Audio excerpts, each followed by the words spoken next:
안녕하세요. 2025년 회계사 1차 원가 관리회계 편 해설 시작하겠습니다.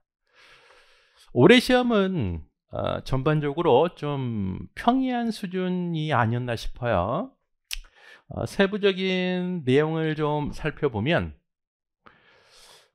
일단 43번 같은 경우에 책임회계 제도인데 뭐 내용 자체는 전형적인 내용이긴 해요. 근데 계산 과정이 조금 시간이 걸립니다. 그래서 43번이 가장 시간을 많이 잡아먹은 문제가 되지 않을까 싶고요.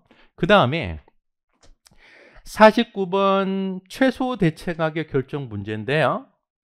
자, 우리가 일반적으로 봤던 그런 내용들은 아니었어요. 뭐 특별 주문에 대한 내용도 나오고 해서 약간 응용력을 필요로 하기 때문에 실제 시험장에서 좀 당황하지 않았나, 그래서 시간을 조금 허비하지 않았나, 그래서 이 두 문제가 조금 까다로운 것 같고요. 그 이외의 문제들은 전반적으로 조금 익숙하지 않았나 싶어요. 그래서 전체적으로 평이했다, 이렇게 말씀드리고요.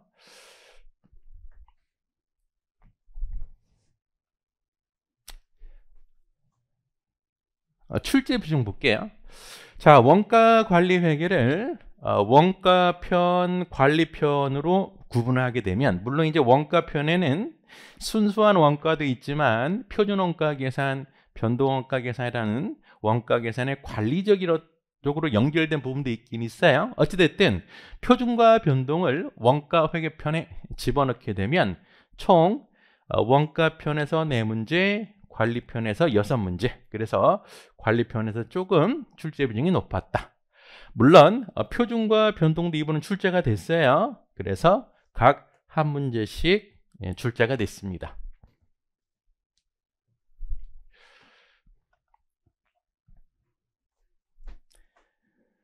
자, 이제 각 문항별 큰 주제하고요, 내용들을 좀 살펴볼게요. 41번은 기본 틀은 정상원가 계산 같은 문제지만 실제 물어보는 건 제조원가 흐름, 즉 제공품 계정에서의 원가 흐름을 물어본 거예요. 그래서 제조원가 흐름과 정상원가 계산이 섞여 있다고 보시면 되고, 내용은 직접 노무원가의 추정이 관련된 문제다.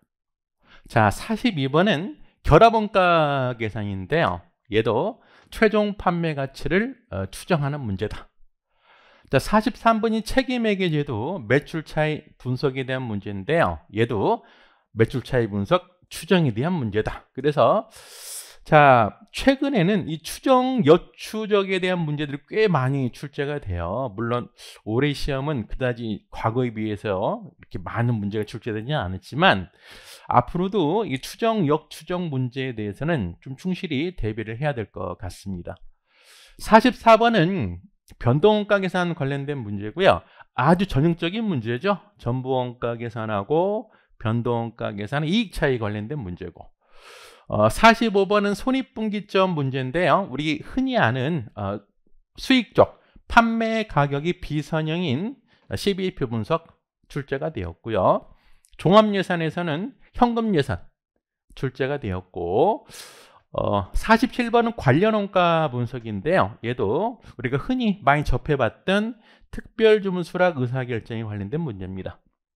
48번은 표준원가에 관련된 문제인데요.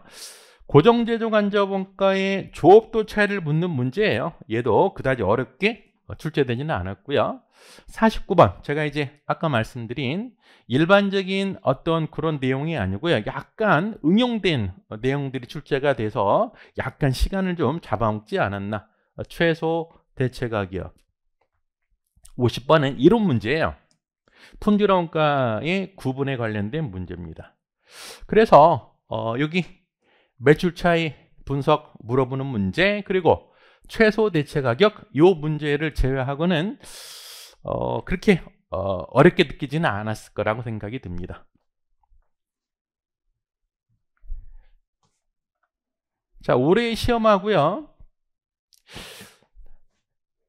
최근 시험을 미뤄볼 때 앞으로 어떻게 우리가 공부를 하고 대처해야 될 건지 간략하게 좀 설명해 드리면, 올해는 과도하게 어렵거나 시간을 많이 요하는 문제보다는 각 주제별 전형적인 스타일 문제 출제가 되었다. 근데 요거는 사실 과거에도 그랬어요. 뭐 일부 문제가 어려워서 그렇지. 그러다 보니까 기본서를 위주로 충실히 공부하는 건 아무리 강조해도 지나치지 않습니다.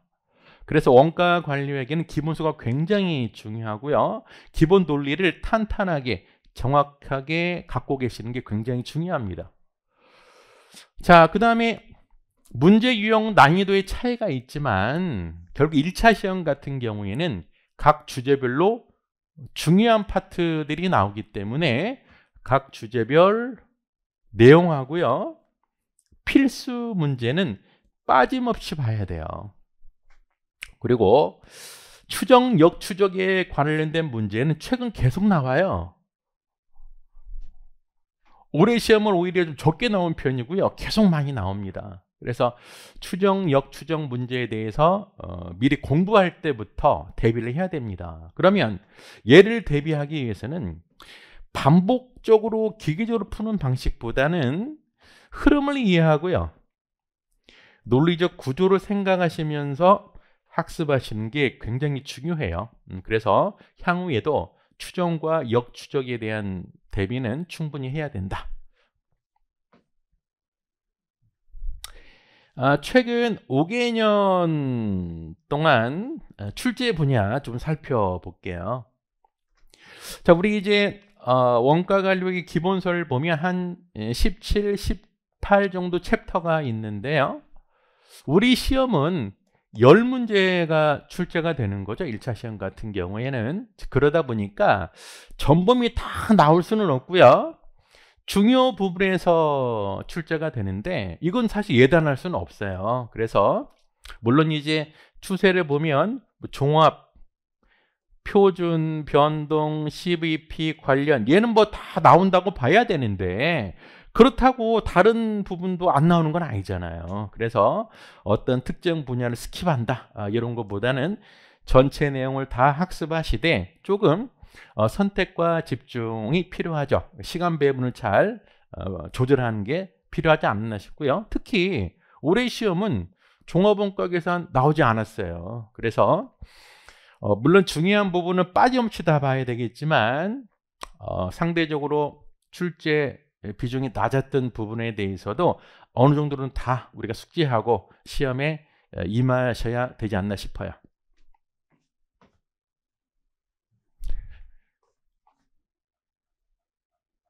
자, 요 정도 하고요. 자, 이제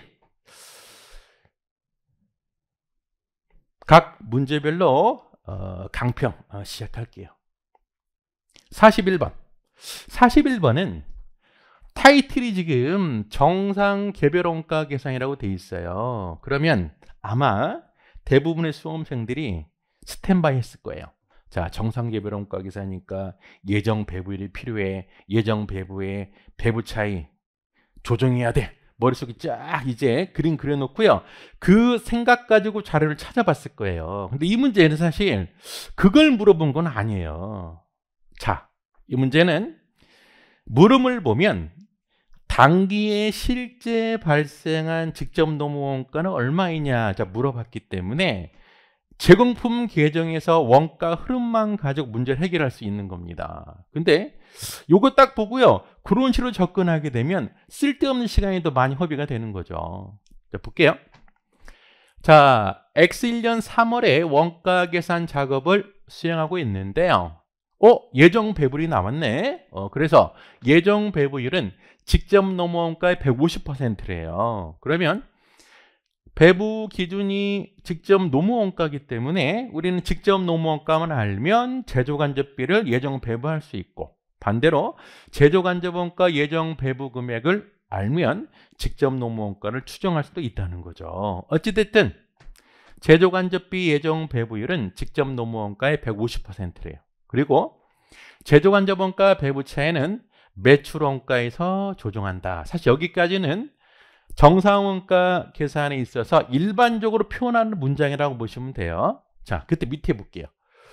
자, 3월 초에 기초 제공품이 있었는데요. 원가가 2만 원이었대요. 결국 포인트는 기초 제공품의 원가는 2만 원이다. 그 얘기죠. 그 다음에 22번하고 23번을 착수를 했고요. 자, 당월에 실제 발생한 제조원가, 직접 재료 원가 및 제조간접 원가는 각각 6만 원, 8만 5천 원이다. 정상 원가 계산이기 때문에 제조간접비는 실제 원가로 하는 게 아니고요. 예정 배부액으로 하는 거죠. 그래서 제공품에 들어가는 건 여기 직접 재료 원가 6만 원이 들어가죠. 제조간접 원가에서는 아직 알 수가 없어요. 왜 알 수가 없냐면 실제 발생 직접 노무 원가를 모르기 때문에 제조간접 원가 예정 배부액은 알 수가 없습니다. 여기에서 이 문장에서 포인트는 기초 제공품, 월 초제공품 2만 원이라는 거고요. 직접 재료 원가가 6만 원이다. 이게 중요한 거죠. 3월 말, 즉 월말 현재 진행 중인 작업인 23을 제외하고 다른 작업들은 모두 완성이 되었다. 그러다 보니까 23번이 바로 뭐가 돼요? 월말 제공품이 되는 거죠. 자, 이 원가를 보니까요. 직접 재료 원가, 직접 노무 원가 각각 8,500원, 7,200원이다. 얘가 직접 재료 원가, 얘가 직접 노무 원가이기 때문에 제조 간접 원가, 예정 배부액도 바로 알 수가 있죠. 얼마가 되나요? 7,200원 곱하기 150%가 되는 거죠. 그래서 월말 제공품의 원가도 알 수 있어요. 이제 물음. 3월 중 생산한 제품의 단기 제품 제조 원가가 17만 8,500원일 경우에 실제 직접 노무 원가는 얼마인가? 자, 나는 정상 원가 계산이기 때문에 배부채를 계산해야 돼 생각하고 있었는데요. 물음 자체는 단기 발생한 실제 직접 노무 원가를 물어본 겁니다. 결국 이 문제는 어떻게 우리가 해결할 수 있냐면 제공품 계정을 그려가지고요. 제조원가 흐름 가지고 쉽게 찾을 수가 있어요. 자, 기초 제공품 2만 원이 있었고요. 단기 발생 재료원가 6만 원이 있었고, 그 다음에 직접 노무원가, 제조간접 원가인데 얘네들은 알 수가 없어요. 물론 직접 노무원가만 알면 제조간접 원가는 자연스럽게 확인할 수 있겠죠. 근데 대변 쪽에 보니까요. 단기 제품 제조원가가 17만 8,500원이고 월말 제공품이 계산할 수 있기 때문에 제공품 계정을 그려보면 직접 재료 원가를 바로 직접 노무 원가를 바로 확인할 수 있는 거죠. 즉 이 문제는 제공품을 그려서 확인할 수 있는 문제다 그 얘기예요. 자,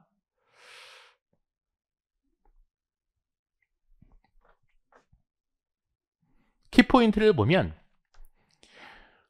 기초 제공품 원가고요. 단기총 제조 원가의 합계는 단기 제품 제조 원가고요. 기말 제공품 합계와 같은 거죠. 그래서 직접 노무 원가를 X라고 하면 제조 간접 원가 예정 배부 금액은 1.5X가 됩니다. 또 월말 제공품의 원가는 제조 간접 원가 예정 배부액 합해서 26만 5천 원이 돼요. 자, 그래서 월말 제공품 원가는 26,500원이 되고요. 자, 이제 제공품 계정을 그려볼게요.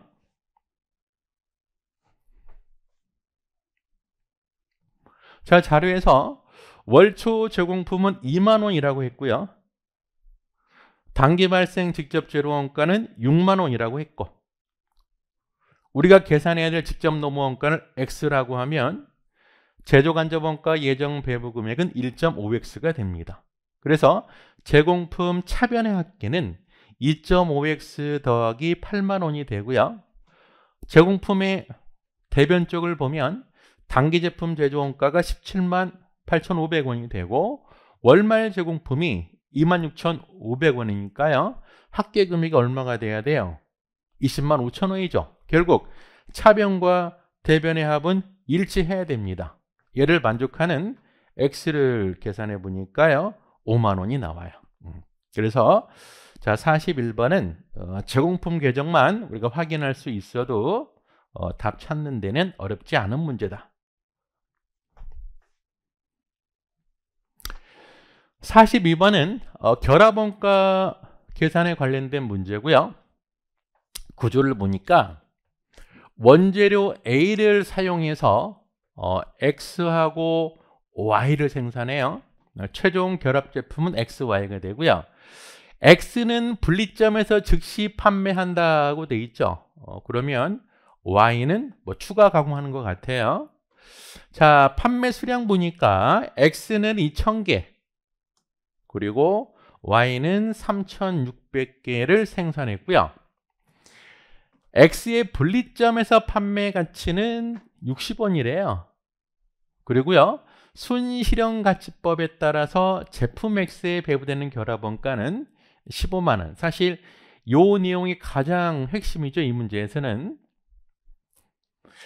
자, 무슨 얘기냐면 지금 X는 분리점에서 판매할 수 있고요, 추가 가공하지 않고요, 판매 가격이 60원이라고 그랬으니까 X의 순실현 가치는 12만 원이 됩니다. 근데 이 회사가 순실현가치법에 따라서 결합원가를 배부하는데요, 그랬을 때 X에 배부된 결합원가가 15만 원이다, 그런 얘기예요. 자, 제품 Y의 당해당 추가 가공원가는 10원이고요. 추가 가공원가는 각 제품별로 추적 가능하며 모두 변동비이다. 그러면 총 추가 가공원가는 얘가 다 변동비이기 때문에 10원 곱하기 산출량으로 하면 되겠네요. 자, 두 제품으로 배부되기 이전 총 결합원가 60만 원. 자, 총 결합원가가 60만 원인데요. 이 중에 X에 배부되는 결합원가가 15만 원이니까 Y에는 얼마가 배부돼야 돼요? 45만 원 배부가 돼야 되겠죠. 그쵸? 그러면 자, X의 순실현 가치가 12만 원이면 Y의 순실현 가치는 또 바로 계산할 수 있는 거예요. 왜냐면은 얘가 15만 원이고 Y에 배부되는 결합원가가 45만 원이 되기 때문에 순실현 가치가 3배가 되는 거죠. 그럼 Y의 순실현 가치는 얼마? 36만 원이 되는 겁니다. 그걸 이용해서 제품 Y의 당위당 판매 가격을 추정할 수 있어요.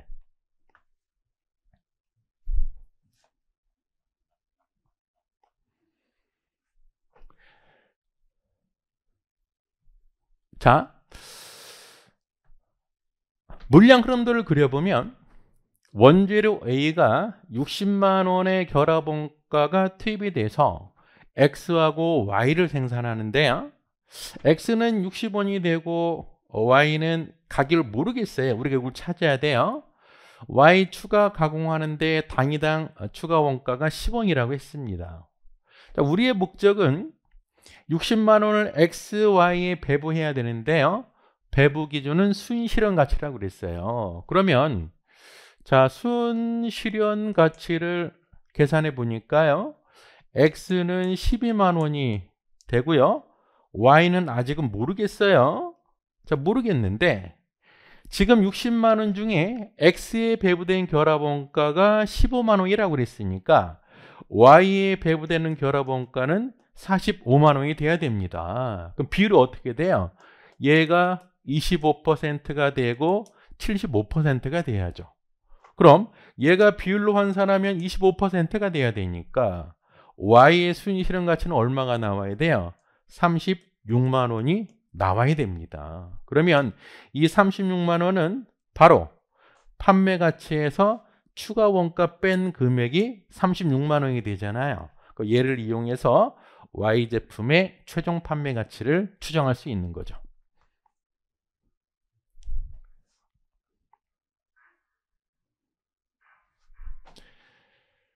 자, 그래서 지금 순실현 가치 비율을 보니까요, X에 배부된 결합원가가 15만 원이라고 그랬으니까 총 결합원가 60만 원 중에 15만 원이면 25%더라. X의 순실현 가치는 12만 원이 되잖아요. 그럼 총 순실현 가치는 48만 원이 돼서 Y의 순실현 가치는 36만 원이 됩니다.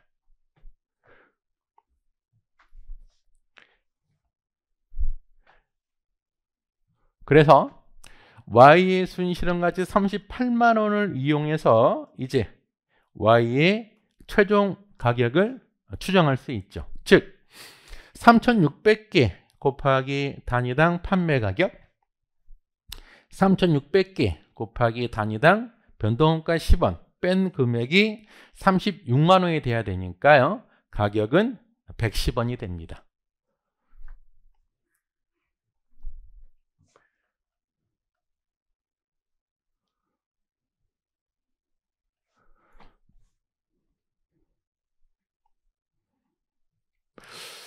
(43번이) 좀 시간을 잡아먹을 수 있는 문제고요. 43번은 매출 차이 분석의 전체 구조를 좀 정확하게 이해를 해야 되는 문제예요. 자, 매출 차이 분석이라고 하는 건 총 매출 가격 차이, 매출 조업도 차이로 이루어져 있고, 다시 조업도 차이는 배합, 매출 수량 차이로 구성이 되어 있죠. 자, 그거 생각하시면서 문제를 볼게요. 회사는 두 종류 자전거를 생산하고 있고요. 두 종류니까 배합 비율 이런 개념도 나오고요. 배합 차이, 수량 차이도 존재할 거다. 자, X, Y에 대한 중요한 포인트는 예산상이죠. 예산상. 예산상이당 단위당 판매 가격, 단위당 변동원가라고 했으니까요. 얘가 BP가 될 거고 얘가 SV가 될 거예요. 그러면 X 같은 경우에는 예산 공원이익이 3만 원이 되고요. Y 같은 경우에는 예상 공원이익이 4만 원이 될 겁니다. 자, 두 제품의 고정예산상 총판매량, 고정예산상 총판매량이라고 그랬으니까 얘가 바로 BQ가 되겠네요. 두 제품의 마찬가지로 고정예산상 총공원이익, 자, 요거는 지금 제품별로 구분하지 않았고요.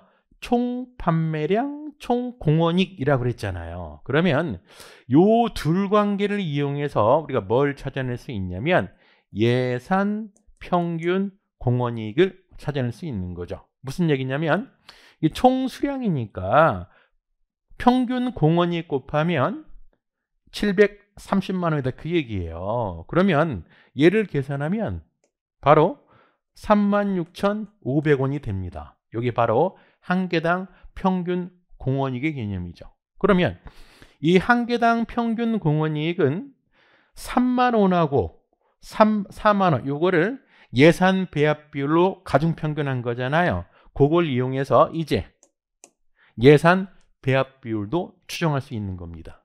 이런 것들이 시간이 좀 걸려요. 제품 I의 실제 매출 배합 비율. 자, 얘는 예산 배합 비율이 아니죠. 실제 배합 비율이다 그 얘기예요. 제품 X와 제품 Y의 총 매출 수량 차이 73만 원 불리한 차이인데요. 이 매출 수량도 총 매출 수량 차이기 때문에 요거하고 얘를 이용해 가지고요. 우리가 뭘 찾아낼 수 있냐면 실제 총 수량을 찾아낼 수 있습니다. 그래서 사실 자료 자체가 되게 복잡하게 되어 있고요. 시간도 꽤 많이 걸립니다. 그럼 순서를 보면 일단 요 관계를 이용해서 예산 비합 비율을 찾아내야 되고요. 요 관계를 이용해서 실제 총 판매량 찾아내서 그 중에 Y의 실제 배합 비율이 70%니까 X의 배합 비율은 30%다. 자, 그거하고 여기에서 찾아낸 X의 예산 배합 비율하고 비교해 가지고요. 배합 차이를 계산하는 문제예요. 좀 복잡하죠? 자, 풀이를 상세하게 보도록 할게요. 결국 우리가 찾아야 되는 건 제품 X의 배합 차이를 찾아야 됩니다.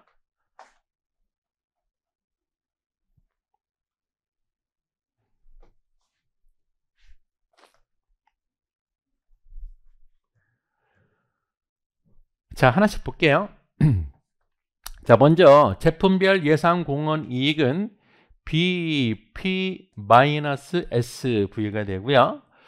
X가 3만 원이 되고요. Y가 4만 원이 됩니다.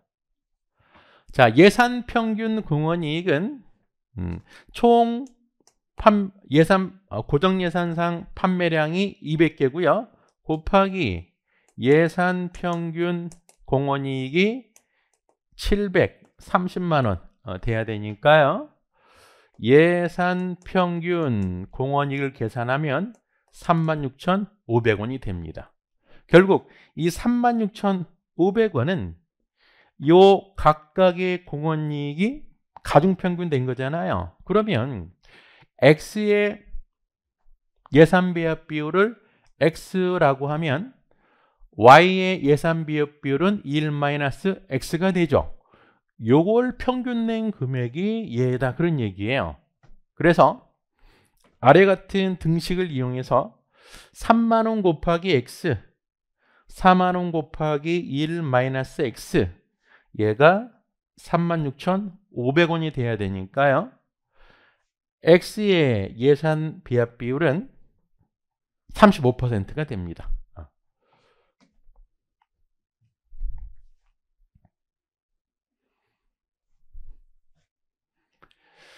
자, 그 다음에 총 수량체를 이용해서 실제 총 판매량도 계산할 수 있는데요. 이게 지금 고정 예산상 공원이익이죠. 자, 제시된 자료를 보면 총 200개고 730만 원이었어 그 얘기잖아요. 그래서 우리가 뭘 찾아냈어요? 예산 평균 공원이익은 36,500원을 찾아냈잖아요. 게다가 모두 찾아냈어요. 이 36,500원은 얘하고 얘를 평균한 거잖아요. 가중치가 바로 예산 비합 비율인 35%, 65%죠. 여기까지 찾아낸 거예요. 그 다음에 총 수량 차이가 73만 원의 불리한 차이라고 했으니까요. 요 금액은 657만 원이 되고, 자, 실제 총 판매량에 예산 평균 공원이 곱하면 요 금액이 나와야 되니까 실제 총 판매량은 몇 개? 180개가 됩니다. 그러니까 요 구조를 이해하고 있어야 돼요. 그러니까 요 구조가 쉽게 떠오르시는 분들은 쉽게 찾을 수 있지만 그렇지 않으면 굉장히 헷갈리는 문제죠. 자, 근데 문제에서는 뭘 물어봤냐면 제품 X의 배합 차이를 물어본 거죠. 그러면 요 단계에서 계산할 수 있는 게 아니고요. 왜냐하면 요건 실제 총 판매량의 예산 배합비를 곱한 거잖아요. 그럼 X만 보면 180개 곱하기 예산 배합 비율이 0.35잖아요. 곱하기 3만 원. 이하고 뭐랑 비교해야 돼요? 자, 180개 곱하기 이제 실제 배합 비율이죠. 실제 배합 비율에 3만 원. 즉, 요 차이를 계산해야 되는 거죠. 자, 실제 배합 비율은 나와 있었어요, 문제에서.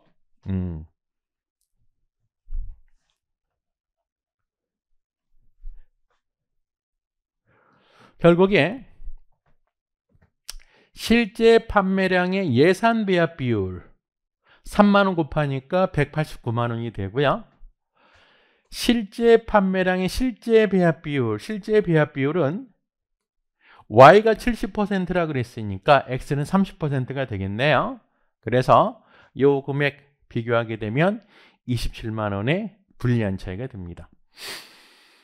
그래서 이 문제는 조금 시간을 잡아먹을 수 있는 문제다 이렇게 보시면 되고요.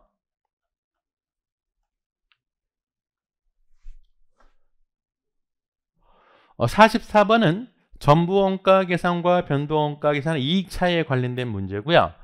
자, X1년 초에 설립됐다고 그랬으니까요. X1년에 기초재고는 없다고 보시면 되고요. 1월과 2월에 당위당 판매 가격은 동일하다. 사실 우리 문제에서는 필요 없는 내용이죠. X1년 1월, 2월의 생산 및 판매 관련 자료 다음과 같다. 자, 전부원가 계산과 변동원가 계산 이익 차이에서 우리가 정리해야 될 자료는 일단 이 관계죠.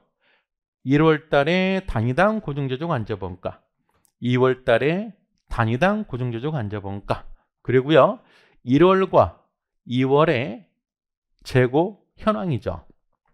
1월의 경우에는 기초가 없었고요.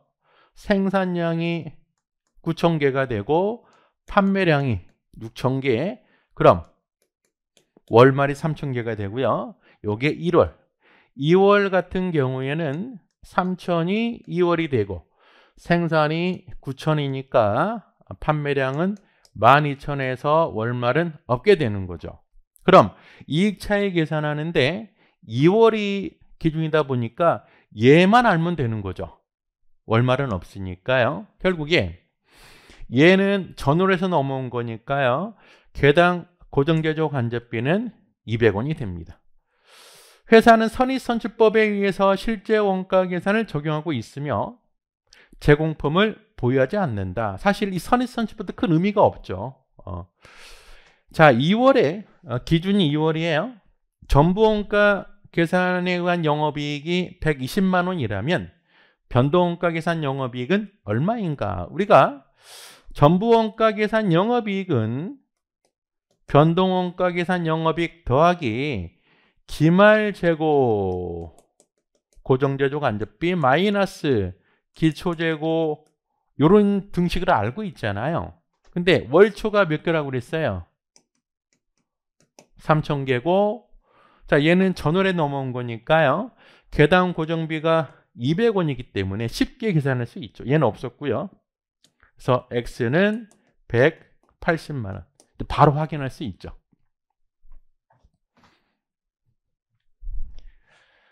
자, 해답을 살펴볼게요.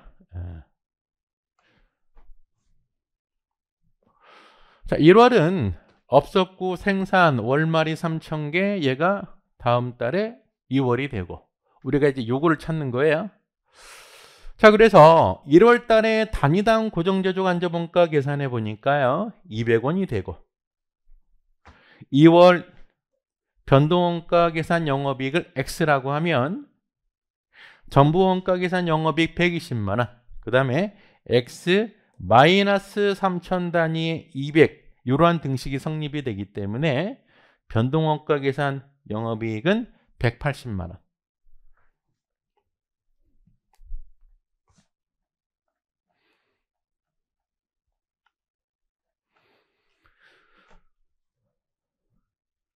(45번은) CVP 분석인데요. 비선형 CVP 분석이에요. 이 문제에서는 가격이 비선형인 상황이고요. 회사는 단일 제품을 생산 판매하고 있고요. 판매량이 증가함에 따라서 구간별로 당위당 판매 가격을 다르게 적용하고 있더라. 예를 들어서 판매량이 6,000개라면 5,000개까지는 110원이고요. 초과분에 대해서만 80원을 적용한다는 거죠. 판매량 구간에 따른 당위당 판매 가격은 다음과 같다. 즉 판매 가격이 비선형인 CVP 분석이다. 당위당 변동비는 60원이고요. 고정비는 28만 원. 회사의 관련 범위 내에서 최대 생산 능력은 2만 개이다. 손익분기 판매량. 즉 비선형함수 CVP 분석 같은 경우에는 선형이 유지되는 구간을 미리 설정한 다음에 구간별로 CVP 분석을 하고요. 그 계산된 값이 그 구간에 있는 숫자인지 검증하는 거죠. 그래서 일단은 뭐부터 해야 돼요? 구간별로 자료를 정리해야 됩니다.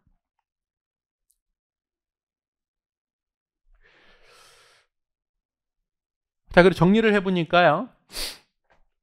5,000개 이내에서는 판매 가격이 100원, 변동원가 60원, 공원이익 40원이고요.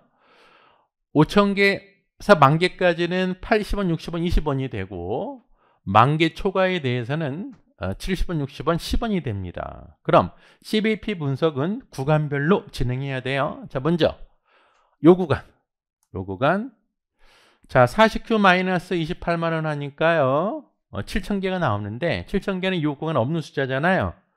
우리가 원하는 답은 아니고요. 두 번째 구간, 이 두 번째 구간은 자 5,000개에 대해서는 요 가격이 유지가 되기 때문에 공원이익이 여전히 40이죠. 5,000개 초과분에 대해서만 20원이 되는 거예요. 자, 요걸 이렇게 반영한 거죠. 자 40원짜리는 5,000개를 팔고 20원짜리는 5,000개를 초과한 부분에서만 해당이 되더라. 그래서 고정비는 변함이 없으니까 28만 원 뺀 금액이 제로가 돼야 되니까요. 수량이 9천 단위가 나옵니다. 이 9천 단위는 우리가 원하는, 우리가 분석하는 구간에 있는 숫자이기 때문에 이게 답이 됩니다. 요 구간도 해봐야죠. 자, 만개 초과니까요. 5천 개는 40원, 추가 5천 개는 20원이 유지가 된 상태에서 만개 초과분에 대해서만 10원이잖아요. 그래서 40원짜리는 5,000개, 그 다음에 20원짜리도 5,000개, 10원짜리는 만개 초과분에 대해서만.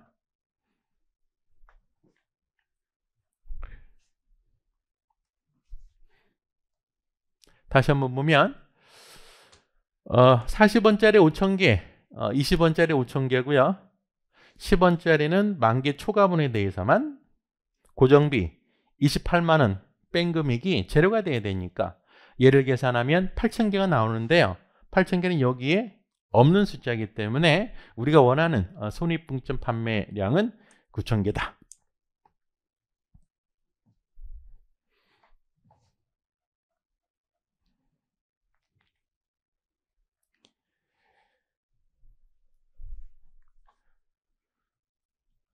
(46번은) 현금 예산에 관련된 문제인데요. 조금 얘도 시간이 걸리긴 걸려요. 얘는 현금 회수도 봐야 되고 현금 지출도 봐야 되기 때문에 시간은 조금 걸리는 문제 같아요.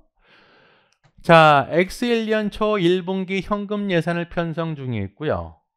월별 매출 예상액. 자, 제시된 내용은 다 매출 금액이 되는 거죠.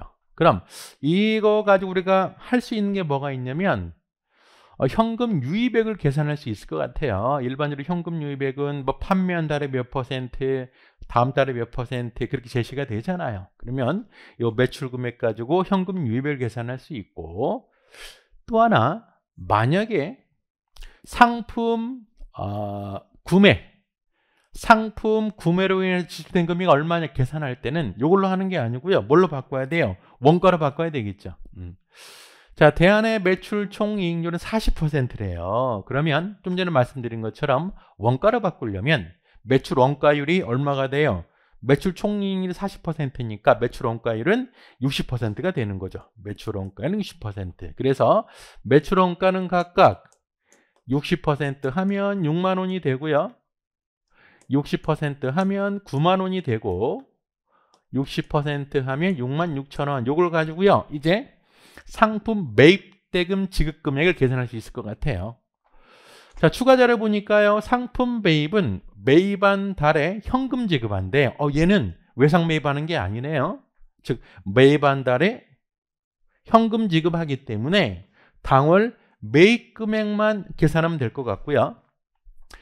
대신 상품의 월말 재고량은 다음 달 예상 판매량 20%. 얘는 좀 주의하셔야 되겠네요. 왜냐하면 상품 매입액을 계산해야 되기 때문에 판매량에서 뭘 고려해야 돼요? 월초, 월말 상품을 고려해야 상품 매입액 계산할 수 있겠죠. 그 다음에 회사는 매출액 중 30%는 판매한 달에 회수되고 70%는 판매한 다음 달에 회수된다. 그러면 회수 일정을 좀 정리해야 되겠네요. 자, 판매한 달에 30%를 회수하고 판매한 다음 달에 70%를 회수하는 이런 구조.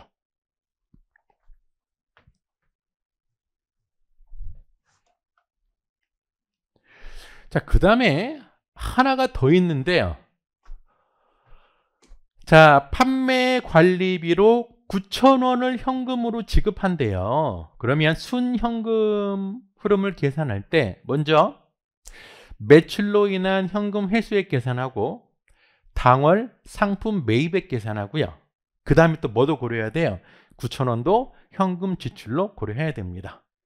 그래서 2월 기준으로 해서 현금 유입액, 현금 유출액 계산하면 돼요.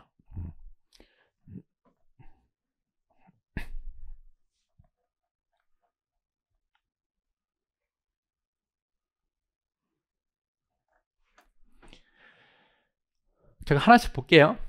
일단 현금 유입액 계산하기 위해서 매출 채권 회수 일정을 보니까요. 판매한 달에 30%, 다음 달에 70%가 회수가 된대요. 그럼 2월 입장에서 보면 2월 매출의 30%, 그 다음에 1월 매출의 70%가 회수되는 거죠. 자, 매입 채무 지급은 현금 매입한다고 그랬으니까요. 결국 당월에 100% 지급한다고 보면 되죠. 그럼 당월 매입액만 찾으면 돼요. 자, 월별 매출과 매출원가를 계산해 보니까요. 매출원가율이 60%니까 매월 매출원가는 6만 원, 9만 원, 6만 6천 원이 되고요. 자, 요걸 가지고요. 2월에 상품 매입액부터 한번 추정해 볼까요? 2월의 상품 매입액. 어찌 보면 얘가 가장 시간이 많이 걸 것 같아요. 2월 기준이니까 2월 매출원가는 15만 원에 60% 하면 9만 원이 되고요. 자, 월말 얘는 어떻게 돼요? 3월 매출원가의 20%잖아요. 3월 매출원가는 6만 6천 원이라고 했으니까요. 13,200원이 됩니다. 월초는 전월로 해서 넘어오는 거잖아요. 전월 입장에서는 다음 달 판매량이 얘가 되는 거잖아요. 그래서 9만 원 곱하기 20% 하면 18,000원이 됩니다. 그래서 X를 계산하면 결국에 얼마가 돼요? 85,200원이 됩니다. 그러면 2월에 상품 매입 관련해서 지급하는 현금은 85,200원이 돼요. 하나 찾아냈고요.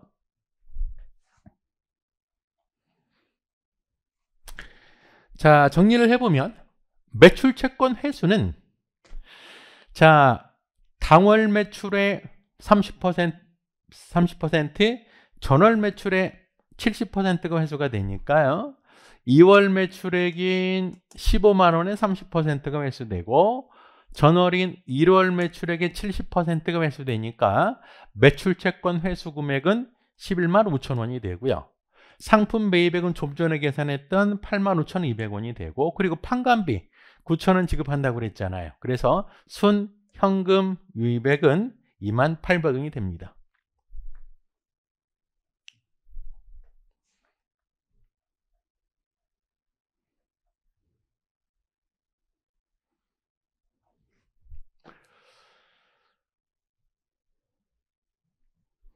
(47번은) 특별주문 수락 의사결정에 관련된 문제고요. 자, 문제 보니까 관련 범위 내 연간 최대 생산 능력은 10,000단위 그리고요 현재 7만 5천 개를 팔고 있기 때문에 여유 조업도는 10,000개하고 7,500개 고려하면 몇 개가 여유 조업돼요? 2,500개가 여유 조업도가 되는 거죠. 그리고 현재 당해당 판매 가격은 600원이라고 되어 있습니다. 자, 제품 A의 관련 정보 다음과 같다. 가격은 600원이고요. 원가가 제시가 되어 있는데 우리는 이 원가에서 뭘 찾아내야 돼요? 변동비를 찾아내야죠. 자, 일단은 기초원가 여기 안에는 직접 재료 원가하고 일반적으로 노무 원가 들어갔다고 보면 되죠. 여기 400원이 되고 제조간접 원가라고 되어 있는데 지금 제조간접 원가라고 되어 있으니까 이 안에는 고정제조간접 원가와 변동제조간접 원가가 들어가 있을 거다. 그럼 변동제조간접 원가를 발라내야 되는데요. 이게 지금 변동제조간접 원가가 되겠죠. 근데 주의사항은 X가 이게 뭔가 잘 봐야 돼요. X가 수량 개념일 수도 있고 시간 개념일 수도 있어요. 우리한테 필요한 건 한 개당 변동제조간접 원가이기 때문에 얘를 잘 봐야 됩니다. 자, X가 뭐라고 되어 있냐면 생산 수량이라고 되어 있네, 다행히. 그러면 한 개당 변동제조간접 원가는 100원이 되는 거죠. 그 다음에 또 뭘 더 봐야 돼요? 판관비 중에 변동비 존재할 수 있죠. 보니까 30원이라고 되어 있습니다. 결국 총 변동비는 얼마가 돼요? 자, 400원 더하기 100원 더하기 30원이 총 변동비가 되는 겁니다.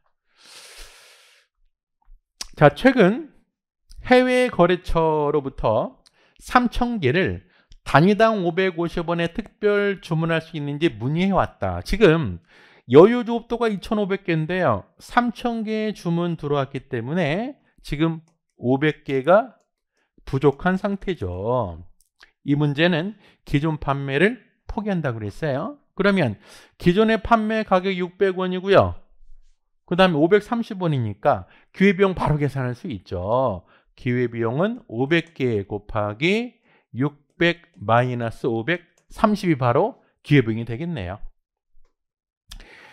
근데 특별주문 수락 시 대하는 특별주문 수락에 대해서는 단위당 50%의 변동 판관비를 절감할 수 있으며, 즉 현재 외부에 판매할 때는 변동 판관비가 30원이었었는데 특별 주문에 대해서는 50% 절감한다고 그랬으니까 얘가 얼마가 돼요? 이제 15원이 되는 거죠.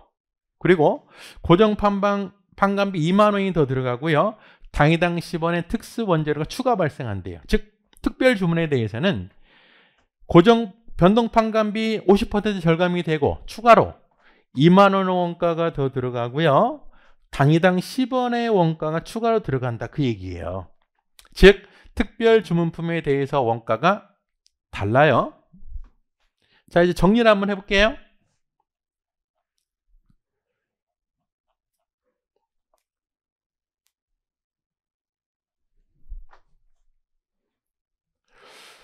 자, 현재 기존에 팔 때 600원에 팔고요. 변동률 530원이에요.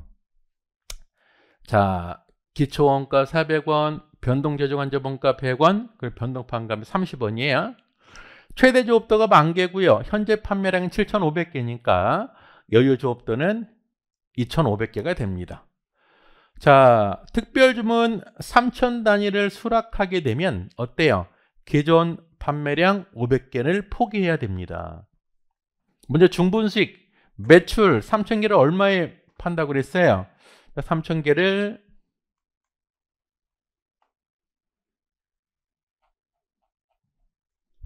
550이라고 그랬잖아요.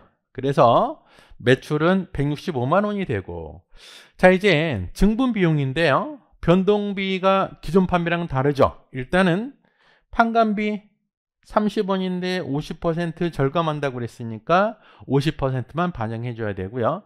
추가로 10원이 더 들어간다고 그랬잖아요. 총 변동비 계산할 수 있고, 추가적으로 뭘 또 반영해야 돼요? 고정 판매비가 얼마 들어간다고 그랬어요? 2만 원이 들어간다고 했습니다. 기회비용 생기죠. 기존 판매를 감소해야 됩니다.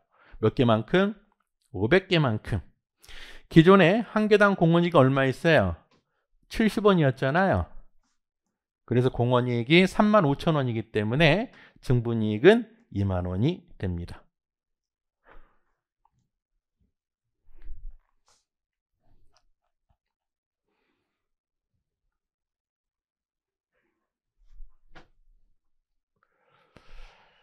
자, 이 문제는 표준원가에 관련된 문제인데요.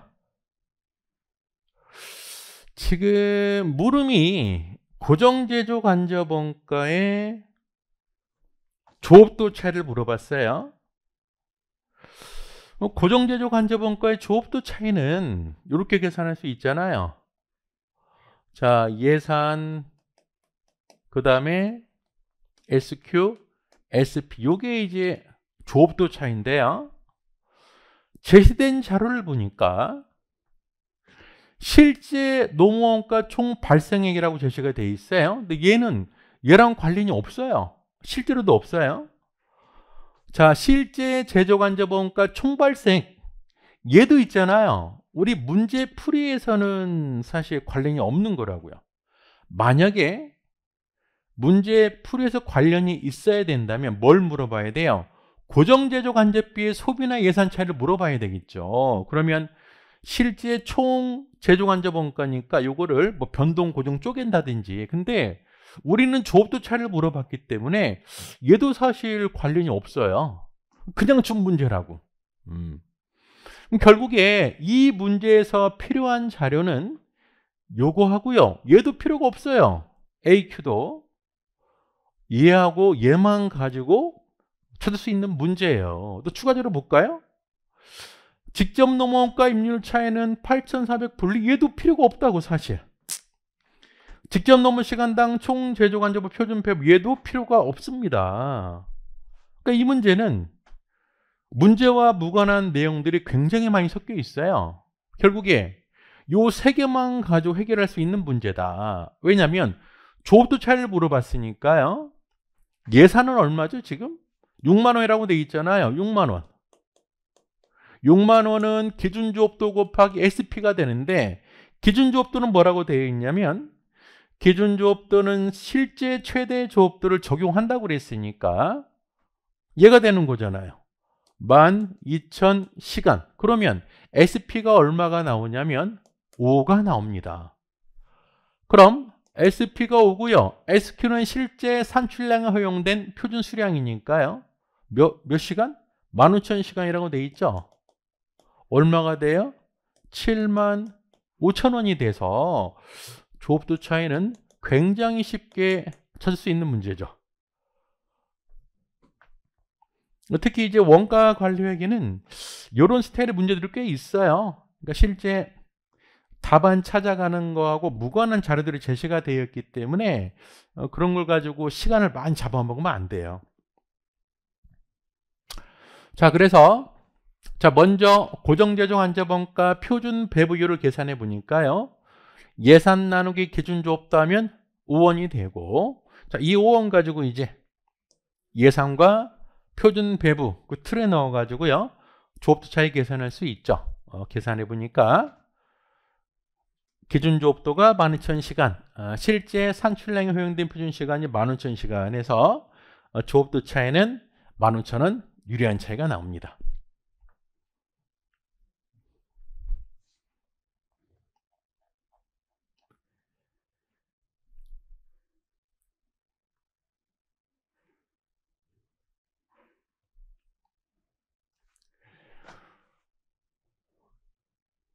어, 49번은 최소 대체 가격 계산할 문제고요.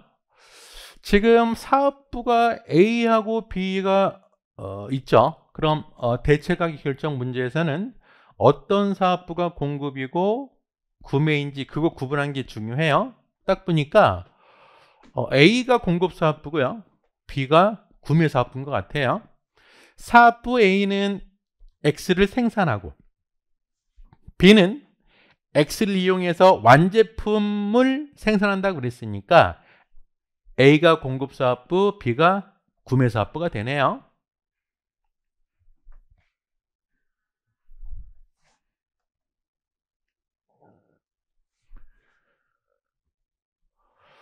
자, 이 문제를 좀 잘 읽어봐야 돼요.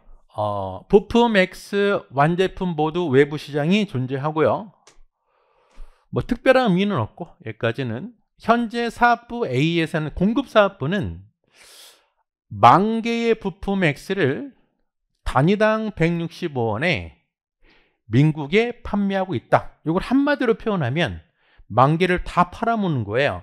여유 조건은 있어요, 없어요? 없습니다. 결국에 자, 현재 10,000개라는 제품을 단위당 165원에 다 팔고 있는 상태.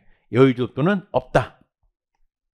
그러다 보니까 사업부 B는 당연히 X를 외부로부터 구입하게 되겠죠.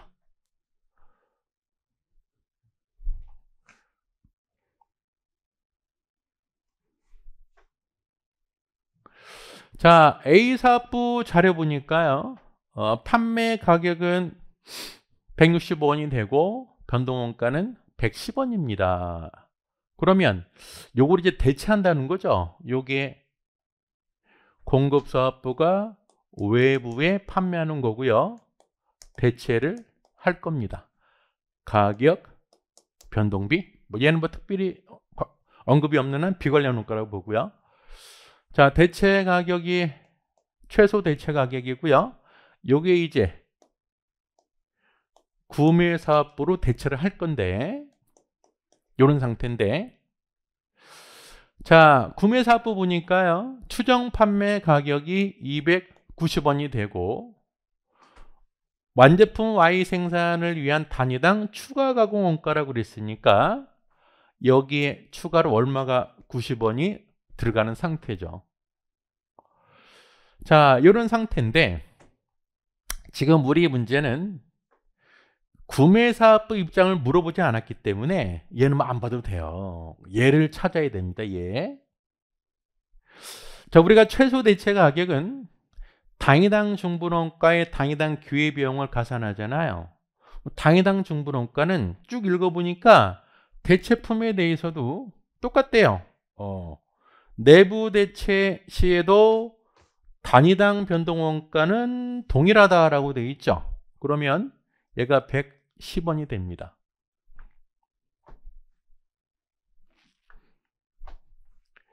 110원이 되고요. 자, 그럼 이제 기회비용 개념을 찾아야 되는데요. 자, 기회비용 개념이 요게 바로 기회비용 개념이에요. 요 문장이. 자, 요 문장만 바로 해석하게 되면 금방 찾는 문제예요. 볼까요? 신규 고객사인, 자, 신규 고객사라고 했으니까 기존 판매하는 곳은 아니에요. 신규 고객사인 주 만세는 사업부 A에게 부품 X를 단위당 170원에 8,500개를 주문할 수 있는지 문의했다. 여기까지 볼까요? 여기까지. 지금 새로운 거래처인데요. 몇 개를 파냐면 8,500개를 170원에 판대요. 8,500개를. 그러면 총 생산 가능 수량 10,000개에서 8,500개를 빼면 몇 개가 남아요? 1,500개를 대체한다 그 얘기예요. 바로 사업부 A는 나머지 1,500개를 사업부 B에 대체한다. 자, 무슨 상황이냐면 이런 상황이에요. 기존에 몇 개 팔았어요? 10,000개 팔았죠. 그러면 대체를 하려면 신규 고객에 8,500개를 팔고 1,500개를 대체해야 됩니다. 이런 상황이잖아요. 결국에 정리를 해보면 기존에 10,000개를 팔고 있다가 대체를 하기 위해서는 몇 개밖에 못 팔아요? 8,500개밖에 못 판 거죠. 그러면 최소 대체 가격은 두 가지로 계산할 수 있는 거예요. 뭐냐면 첫 번째는 자, 기존에 10,000개 팔 때 이익하고요. 신규 고객 8,500개 대체 1,500개 팔 때 이익이 동일해지는 게 바로 최소 대체 가격이 될 거고요. 또 하나는 대체를 하기 위해서는 8,500개를 신규 고객에 팔아야 되잖아요. 그럼 뭐가 생겨요? 기존에 10,000개 팔던 걸 포기해야 됩니다. 그러면 기존에 10,000개 팔았을 때 이익하고요. 신규 고객 8,500개 팔 때 이익. 이 차이가 바로 뭐예요? 대체하기 위해서 포기하는 기회비용이 되는 거죠. 자, 다시 한번. 최소 대체 가격은 당위당 중분원가의 당위당 기회원가를 반영해야 되는데요. 기회원가의 개념이 바로 뭐냐면 기존에 10,000개 팔던 걸 8,500개 못 팔는 거잖아요. 이 차이가 바로 기회비용이 되는 거고 이렇게 계산할 수도 있고요. 또 하나는 기존에 10,000개 팔았을 때 이익하고 신규 고객 8,500개하고 대체 1,500개 두 개 합한 이익하고 같아져야 되겠죠. 그걸 만족하는 대체 가격이 최소 대체 가격이 되는 겁니다. 두 가지로 가능해요. 자, 이제 다시 한번 정리해 볼게요. 자, 만세의 주문을 수락한다고 가정했을 때 사업부 A가 현재와 동일한 영업이익을 얻을 수 있는, 자, 현재와 동일한 영업이익을 얻을 수 있는 이라고 했으니까요. 기존에 10,000개 팔았을 때 이익하고 이 두 개 합한 이익하고 같게 만드는 가격 계산하면 돼요. 그렇게 해도 되고 우리가 최소 대체 가격 계산은 일반식을 이용해서 당위당 중분원가에 당위당 기회비용 가산해서 계산할 수도 있더라. 두 가지 다 볼게요.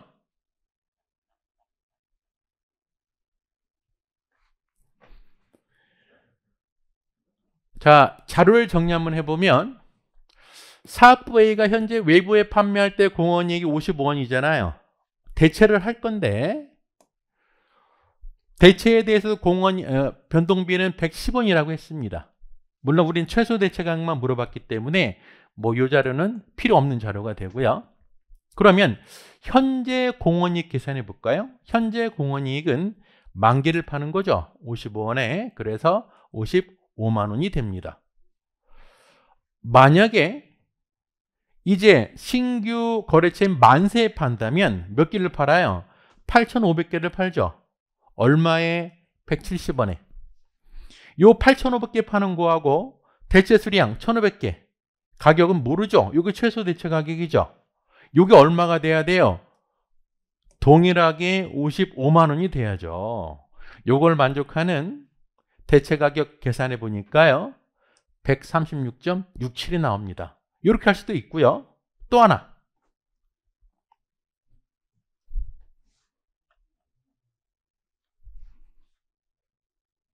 대체할 때 기회비용 한번 계산해 볼게요. 대체 전에 공원이익은 외부에 만기를 팔잖아요. 만개에 55원이 됩니다. 대체한다면 난 몇 개밖에 못 팔아요? 8,500개밖에 못 팔아요. 170원에. 그래서 이 차이가 바로 4만 원인데요. 이게 전체 기회 원가죠. 그러면 최소 대체 가격은 단위당 중분 원가에 단위당 기회 원가 더하니까요. 136.67. 그러니까 이런 식으로도 계산 가능하다.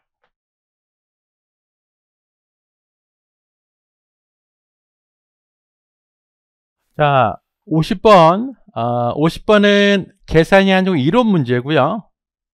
전략적 원가 관리 중에 품질 원가에 관련된 문제예요. 품질 원가는 일단은 통제 원가와 실패 원가가 서로 상충관계 있고요. 다시 통제 원가는 예방 평가 원가가 있고 실패는 내부 실패가 있죠. 거기에 대한 내용입니다.